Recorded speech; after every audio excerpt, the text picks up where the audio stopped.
Lepo pozdravljeni. Hvala za vabilo na simpozij. Veste, da je Le Corbusier s svojimi idejami delom zaznamoval 20. stoletje, sodi med najpomembnejše arhitekte.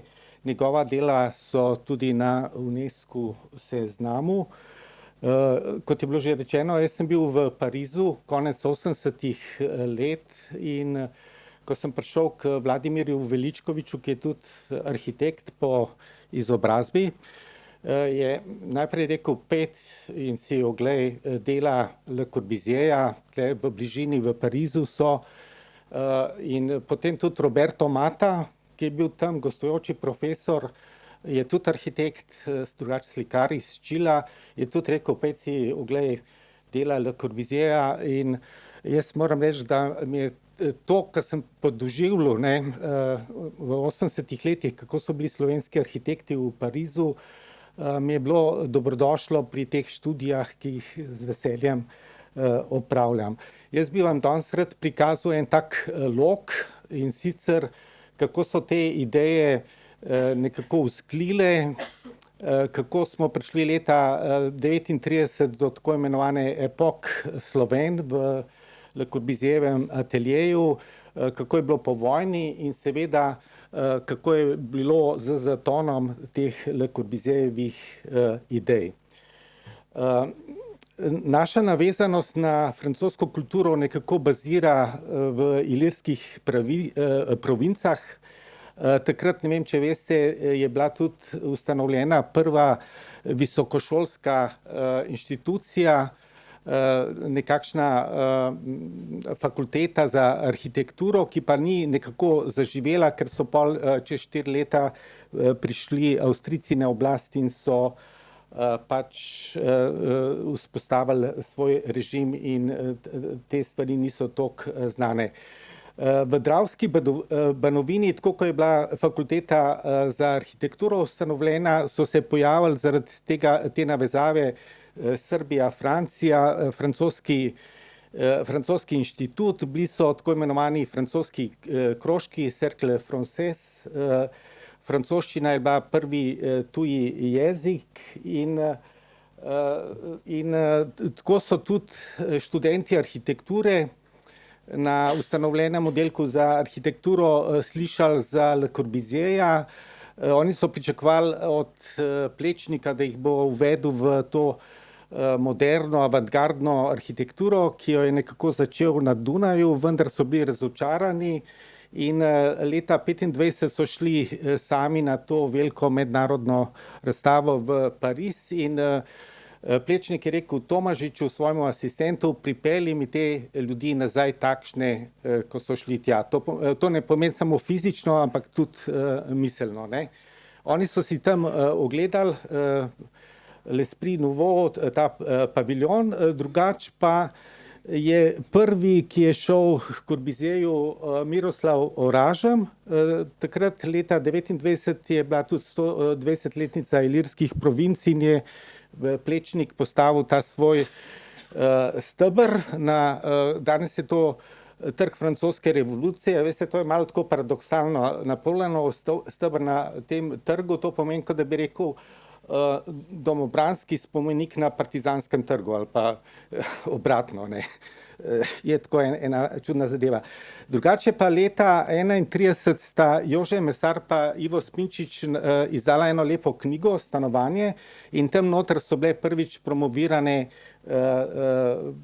teh 5 točk sodobne arhitekture pa 4 funkcije sodobnega urbanizma. Tako da smo se mi v bistvu zelo hitro seznanili z temi novimi zadevami. Tukaj je seznam 17 jugoslovanskih arhitektov, ki so delali pri Corbusierju. Po vojni pa je delal tudi Harold Košuta, Tržačan, drugače je pa zaveden v Fondation Le Corbusier kot italijanski državljan. namreč oče je bil iz Trsta in je imel še vedno to državljanstvo. Kariero je naredil v Ameriki in moram reči, da malo pogooglite in boste videli. Med temi 17 imeni, ne, so 3, ki izstopajo, to je Weissman, Neidhardt in pa Ravnikar. Bilo je v tem ateljeju pred vojno, govorim seveda, ne, največ je bilo Švicarjev, Francozov, to je razumljivo, ker je bil Le Corbusier iz tega konca. Jugoslovani smo na 3. mestu in moramo biti na to ponosni, Slovenci pa tudi, ne. Če izvzamemo Američane, namreč Sever je nekje zapisal, da so Američani tja hodili po reference, da se pol hvalijo po svetu, da so delali v tem biroju. V bistvu pa niso kaj dosti naredili. Naši slovenski, jugoslovanski arhitekti so pa bili zelo produktivni in so nekako zelo doprinesli k promociji Corbusierjevih idej in njega samega v svetu.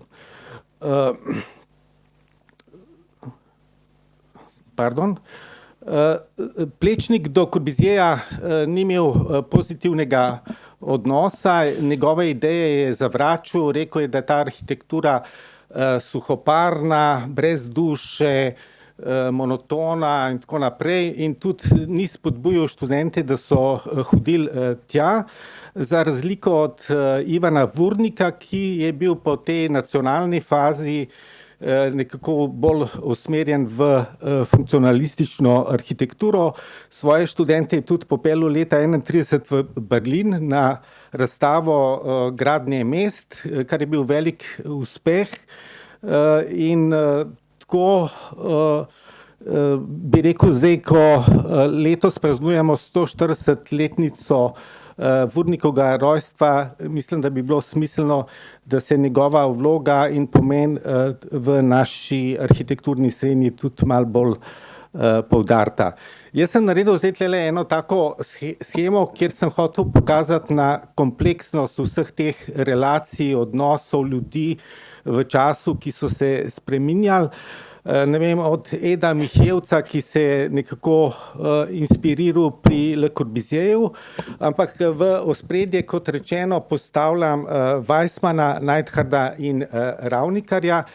Tu bi omenil dva kroga oziroma trikotnik Grabrian, Neidhardt, Sever, ki je zelo močen. Grabrian je namreč bil na Beaux-Artsu v Parizu leta 1925 in je tudi navdušil Neidhardta, da je šel k Corbusierju, tam je bil 2 leti in pol.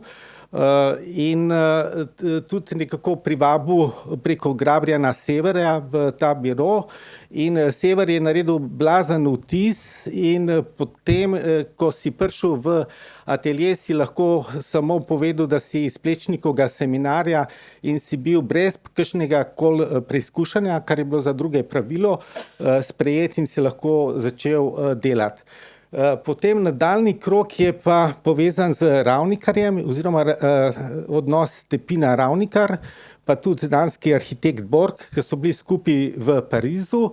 In Ravnikar je potem preko Vurnika, to moram povedati, prišel na oddelek za arhitekturo Tehnične fakultete, tja je spravil tudi Severja in tam so se tudi eksperimentirale, prenašale te ideje, ki so jih v ateljeju nekako delali in pol tudi sprejemali.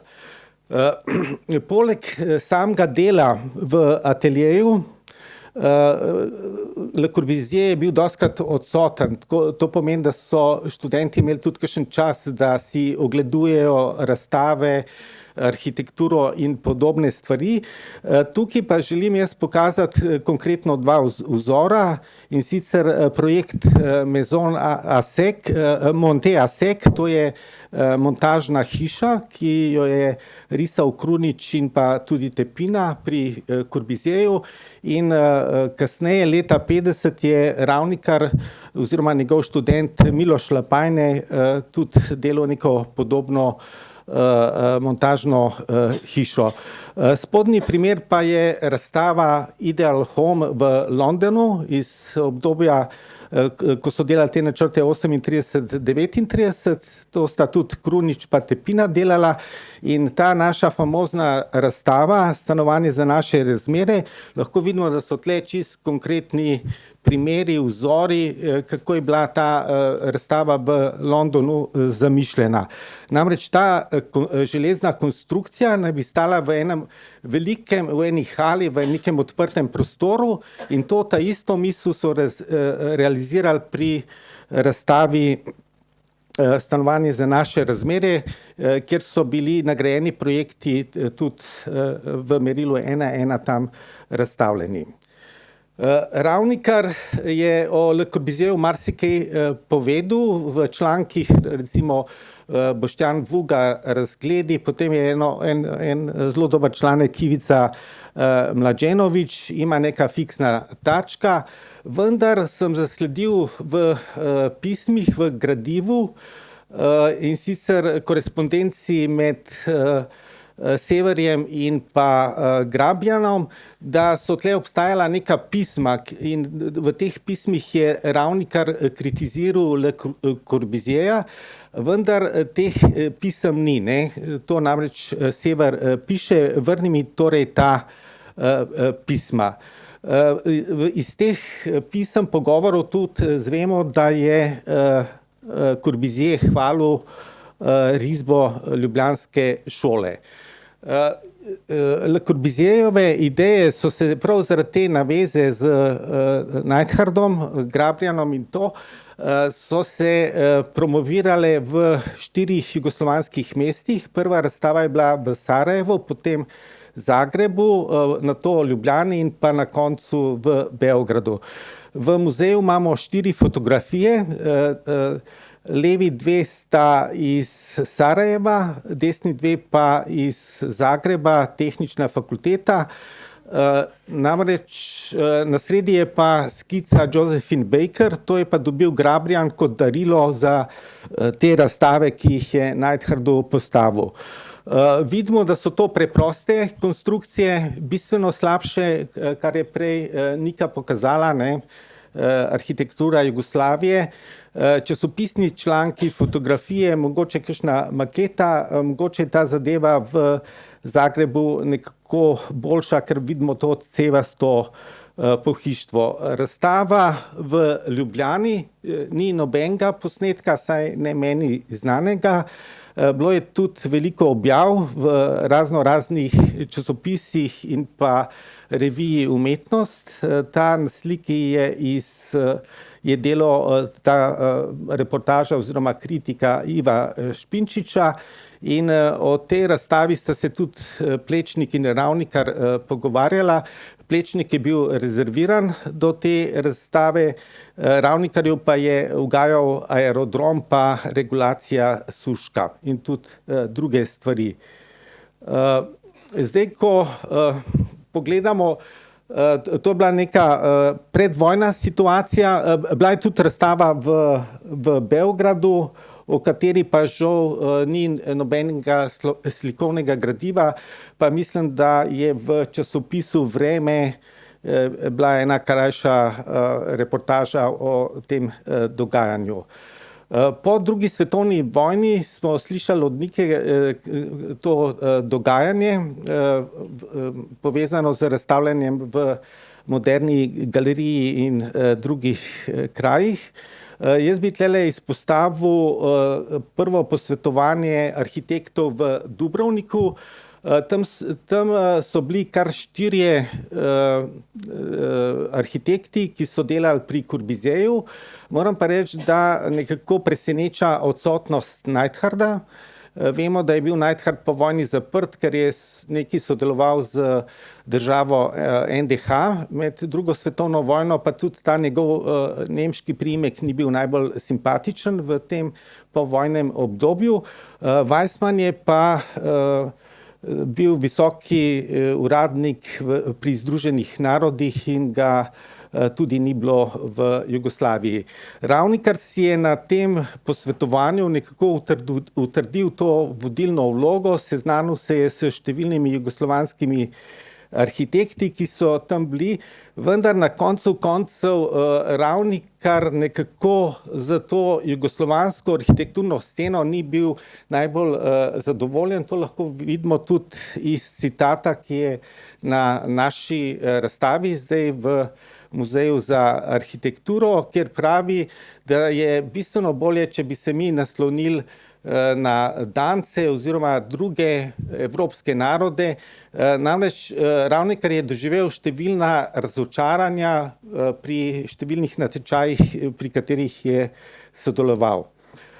Tudi tale knjižica iz Rabata je v bistvu slikanica brez kakšnega teksta, je pa celo zadevo zelo pohvalil Stanko Rožman, ki piše Ravnikarju, vendar govori, da teh 800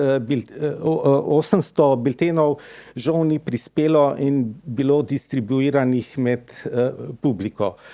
Razstava Le Corbusier, Moderna galerija, leta 1953, moram reči, da je ohranjenih kar nekaj fotografij te razstave. Če pa so fotografije, so pa bolj fokusirane na ta njegov slikarski opus. Potujoča razstava je bila organizirana, je pripravil Inštitut za sodobno umetnost v Bostonu in je potovala širom po svetu in je k nam prišla leta 1953, bila v številnih krajih in v Ljubljani je imela največji obisk. Pri razstavi je poleg Ravnikarja sodeloval tudi Branko Kocmut, kar smo tudi slišali, da je bilo v primeru Rabata.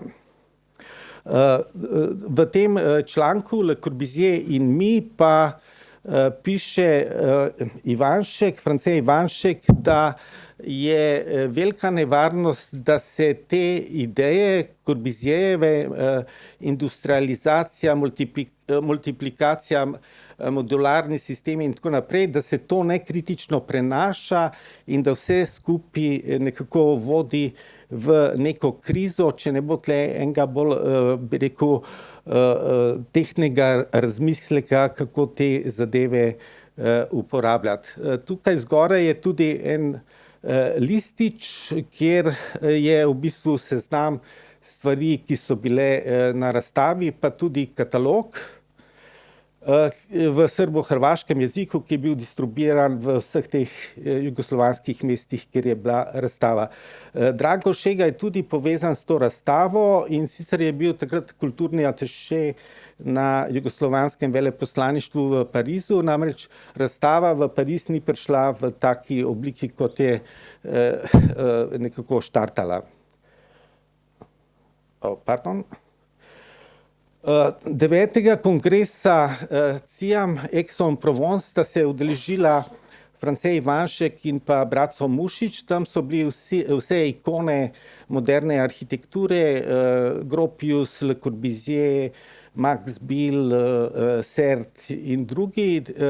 Takrat je prišlo do neke spremembe, namreč ti starejši arhitekti so ugotovili, da se morajo malo bolj posvetiti mladim in so tudi formirali junior sekcijo in so imeli te mlajši arhitekti, tudi Ivanšek in bratstvo Mušič, svoje panoje, gri in tudi predstavitve in pol sta se seveda oba dva slovenska arhitekta, nadebudna študenta takrat še navdušila nad temi zadevami.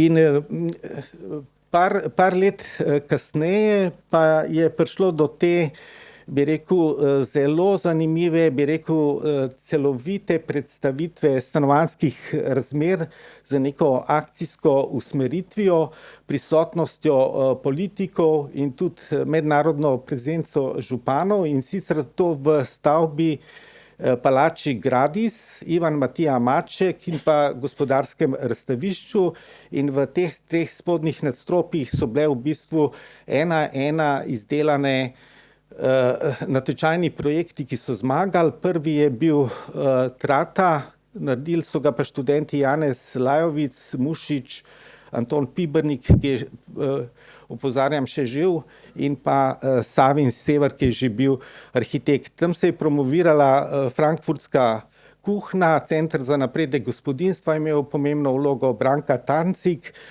Marjan Tepina je bil organizator, predsednik organizacijskega odbora.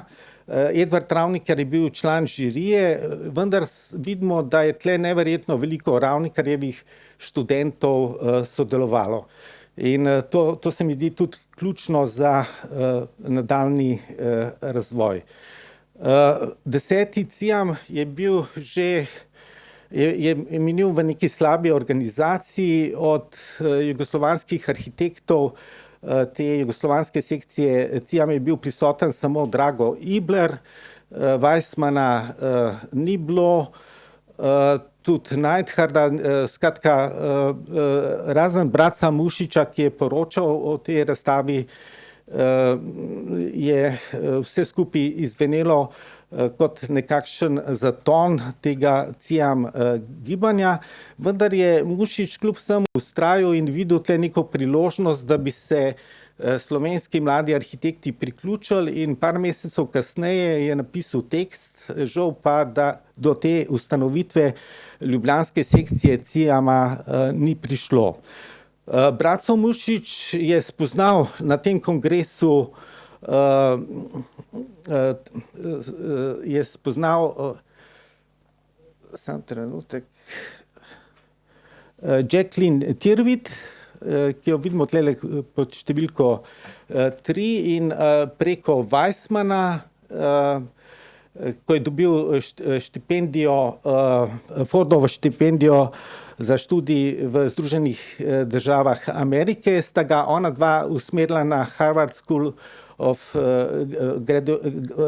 Graduate School of Design, in tam se je on seznanil z nekimi novimi idejami, novo usmeritvijo. Skratka, od teh dolgih funkcionalističnih načel je nekako prišel v strukturalistične tendence, metabolizem in regionalizem in vse, kar se je tam dogajalo. Zanimivo je tudi to, kar mi je Braco Mušič osebno povedal, ko se je vrnil iz Harvarda, Edvard Ravnikar z njim, 10-15 let ni več govoril, Tako da vidite, kako je, če si izobražen. To pa je zdaj zadnji ta slajd, in sicer prikazuje Dušana Grabrjana oziroma vse te njegove knjige. Prve 3 so povezane z Corbusierjem, potem članki, ki jih je Grabrjan pisal v 30 letih. V teh knjigah je tudi veliko skic iz tehnične srednje šole v Sarajevu, kjer je učil, in žal, namesto, ker takrat v tistih okoliščinah v 30 letih se žal ni dal stiskati teh knjig. To je izhajalo v razno raznih časopisih, kot je Građevinski vjesnik, Tehnični list in podobno. In so te zahteve nekako za neko zamudo izhajale. Recimo Fedja Košir govori o zapoznelem ciamovstvu, tako da smo nekako s to publicistično dejavnostjo bili izven tega glavnega toka, vendar moramo reči, da se krožek oziroma vplivni krog ljudi okrog arhitekta Edvarda Ravnikarja je točno vedel, kakšna je ta nova usmeritev, nove tendence, strukturalizem, regionalizem, metabolizem in podobno, in je pač to nadaljeval. Večina arhitektov pa je bila pod vplivom teh knjig in te Corbusierjeve miselnosti in so dostikrat, bi rekel, nekritično posnemali to moderno arhitekturo, zelo veliko gradili, brez kakšne posebne domišljije ali pa vpogleda v analizo razmer v prostoru, in tako so kot sicer vse stvari v svetu, ta modernizem je zašel v neko krizo. Zdaj, končal bi pa s tem, da bi opozoril, da smo Slovenci dobili prevod Atenske listine pred par leti, to je leta 2021 in recimo v tem oziru se kaže eno veliko zamudništvo ob dejstvu, da smo bili med prvimi, ki smo se navdušili nad Corbusierjevimi idejami, tvorno prispevali k promociji samega velikega arhitekta, tako da je tudi ob vsem tem tudi ena temna lisa. Hvala lepa.